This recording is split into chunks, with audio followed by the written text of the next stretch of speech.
Alors moi c'est Loïc. Et Bénédicte. Voilà, et on est sur un Outre-mer 55 qui s'appelle Saga. On est parti pour un tour du monde avec le Gliwo, avec deux de nos 3 enfants, Arthur et Anna, qui ont 9 ans et 12 ans. C'est ça.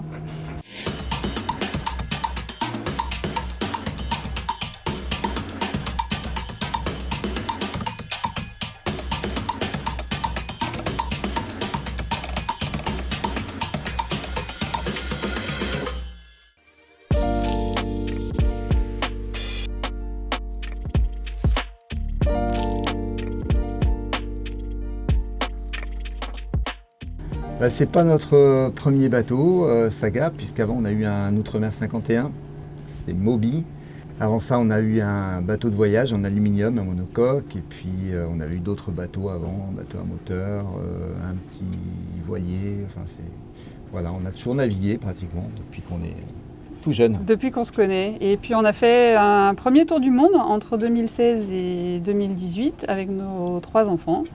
Il y avait 4, 7 et 12 ans à l'époque sur Moby, donc l'Outre-mer 51, pendant 2 ans et demi. On a adoré ça et puis on est rentré à terre pendant 3 ans pour les années lycée de notre fils aîné et puis pour retravailler un petit peu. Et là, on se reprend 3 années pour voyager de nouveau, refaire un autre tour du monde avec les 2 plus jeunes qui ont un petit peu grandi entre-temps.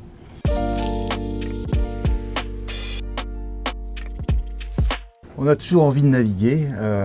Je crois que pour l'instant, on ne s'envisage pas toujours à terre. Arrêter de naviguer, c'est quelque chose que... Voilà, on sait qu'il y a ce voyage et qu'il y en aura même d'autres après. En tout cas, si on peut continuer, on le fera. On aime beaucoup ça, on aime bien cette vie en bateau. On trouve que pour la famille, c'est vraiment une très très belle expérience. Le temps qu'on passe avec nos enfants, c'est un temps précieux. Et on s'est rendu compte que ça avait vraiment bien fonctionné avec notre aîné qui aujourd'hui est étudiant. On l'a laissé derrière nous. Maintenant, il vit sa vie. Il n'a pas l'air trop malheureux. Mais en tout cas, c'est un garçon épanoui, qui est hyper autonome. Et on s'est dit que revivre de nouveau ces années bateau avec nos 2 ados, pré-ados, ça serait une bonne idée de repartir.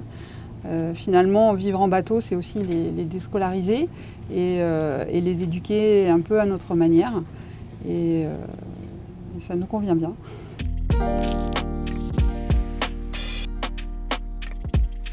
Moi, je dirais que ça leur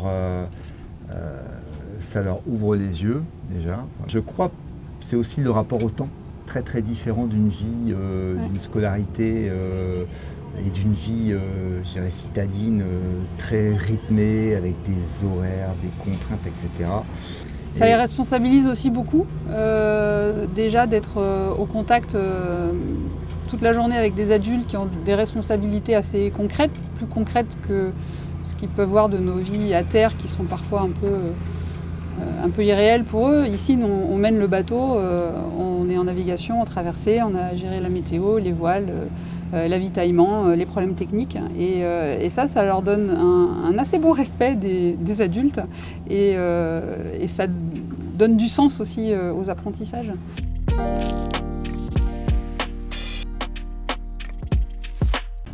Alors pour l'école, à bord, c'est quasiment non-stop, je dirais c'est au quotidien. Il y a la semaine c'est 6 à 7 jours d'école. Je dirais que la règle c'est plutôt même 7 jours, c'est exceptionnel qu'on prenne un jour off. Et c'est école le matin au rythme qui convient aux enfants en fonction de leur motivation du jour, etc.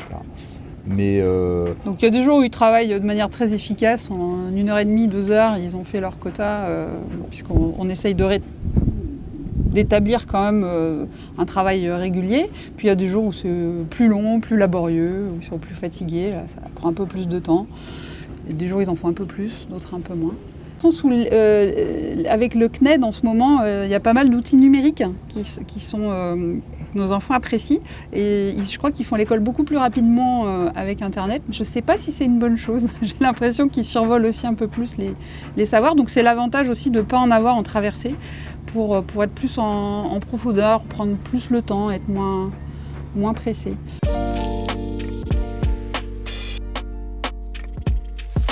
Alors pourquoi faire un rallye parce qu'il y en avait un et que comme notre plan de navigation correspondait à très peu de choses près au plan du rallye, on se disait que ça avait aussi d'autres avantages, de voir un peu de monde, de partager aussi cette expérience. Et voilà, cet échange, on le trouve plutôt, c'est le début du rallye, mais on le trouve plutôt enrichissant pour tout le monde, quoi.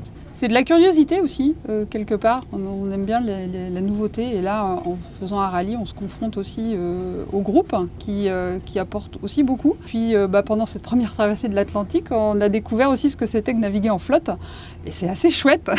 Il y a un petit côté à la fois défi, où on se tire la bourre les uns les autres, mais sans être en régate, hein, c'est pas ça du tout. Mais il y a ce côté challenge de faire marcher son bateau, de regarder comment les autres aussi naviguent, d'imaginer le vent qu'ils ont, les voiles qu'ils ont. Et puis c'est assez inspirant de voir comment on est une trentaine de bateaux et comment tout le monde navigue finalement différemment.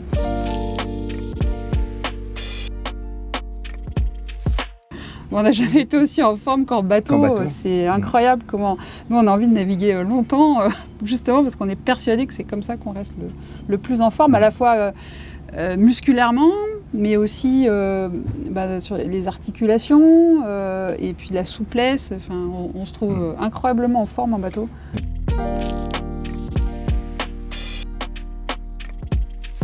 Là-dessus, c'est un virus familial.